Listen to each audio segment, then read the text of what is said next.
আসসালামু আলাইকুম প্রিয় শ্রোতা বন্ধুরা, আমি রৌনক আর আপনারা শুনছেন ভয়ের ডায়েরি।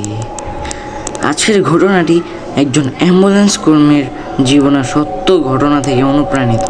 তিনি আমাকে বলেছিলেন, ভাই, সেই রাতের পর আমি আর কোনো লাশবাহী অ্যাম্বুলেন্স একা চালাই না। প্রথমে আমি ভেবেছিলাম এটা সাধারণ একটা ডিউটির গল্প, কিন্তু পরে বুঝলাম এই গল্পের ভিতরে লুকিয়ে আছে অদ্ভুত এক রহস্য, একটি লাশ, একটি যাত্রা আর এমন একটি ঘটনা যা আজও ব্যাখ্যা করা যায়নি। তাহলে চলুন শুরু করা যাক। বলছেন নাইম ভাই? আমার নাম নাইম।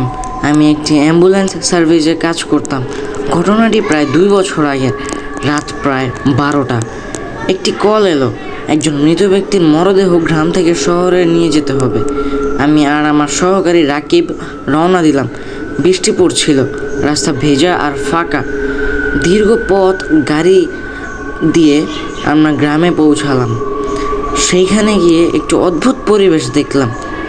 সবাই চুপচাপ, কেউ কান্না করছিল না, যেন কেউ কথা বলতেই ভয় পাচ্ছে। মরদেহ প্রস্তুত ছিল, আমরা সেটি অ্যাম্বুলেন্সে তুললাম। সব কিছু স্বাভাবিক মনে হচ্ছিল, কিন্তু যাত্রা শুরু করার কিছুক্ষণ পর থেকেই অস্তিত্ব বাড়তে লাগলো। রাকিব বারবার পিছনে তাকাচ্ছিল। আমি জিজ্ঞেস করলাম, কি হয়েছে?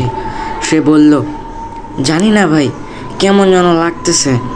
আমি বিষয়টা এড়িয়ে গেলাম, কিন্তু কিছুক্ষণ পরে সমস্যা শুরু হলো।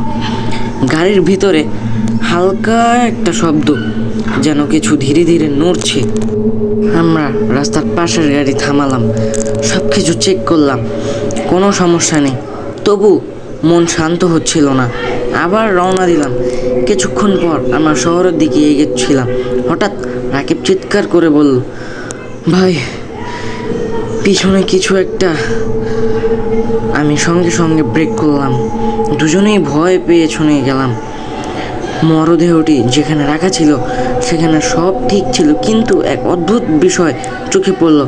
মুখের অংশটা যেন অস্বাভাবিকভাবে একটু ফোলা লাগছিল। আমরা একে অপরের দিকে তাকালাম, কোনো কথা বললাম না, শুধু দ্রুত গাড়ি চালাতে শুরু করলাম। শহরে পৌঁছে আমরা মরদেহ হস্তান্তর করি। কাজ শেষ, কিন্তু আসল ঘটনা শুরু হয় পরদিন। রাকিব আমাকে ফোন করে বলল, ভাই, একটা খবর শুনেছেন? আমি বললাম, কী খবর? সে বলল, মরদেহ গোসল করানোর সময় মুখের ভিতরে একটা ছোট তাবিজ পাওয়া গেছে। আমি থমকে গেলাম, কারণ আমরা কিছুতেই বুঝতে পারিনি। না পরিবার জানতো, না আমরা, কেউই না। কিন্তু তাবিজটা সেখানে কীভাবে এলো? এরপর বিষয়টা তদন্ত করা শুরু হয়। পরিবারের কাছ থেকে জানা যায়, মৃত ব্যক্তি জীবনের শেষ দিকে খুব অস্থির ছিলেন, কাউকে নিয়ে সন্দেহ করতেন, আর এক অচেনা লোককে প্রায়ই দেখা যেত তার পাশে। কিন্তু সেই লোক কখনো নিজের পরিচয় দেয়নি। শেষ পর্যন্ত গ্রামের একজন বৃদ্ধ বললেন, এই ঘটনাটা যতটা সহজ মনে হচ্ছে ততটা নয়। তিনি আরও বললেন, কিছু জিনিস মানুষ নিজেই সাথে নিয়ে যায়, আর কিছু জিনিস মানুষ জানতেও পারে না সে সাথে কী নিয়ে গেছে। তাবিজটা নিয়ে আর কোনো নিশ্চিত উত্তর পাওয়া যায়নি। আসসালামু আলাইকুম প্রিয় শ্রোতা বন্ধুরা, আজকের গল্পটি কেমন লাগলো জানাতে ভুলবেন না।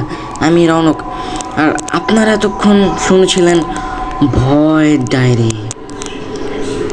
দেখা হবে পরবর্তী কোনো ভিডিওতে। ততক্ষণ ভালো থাকবেন, সুস্থ থাকবেন। আল্লাহ হাফেজ।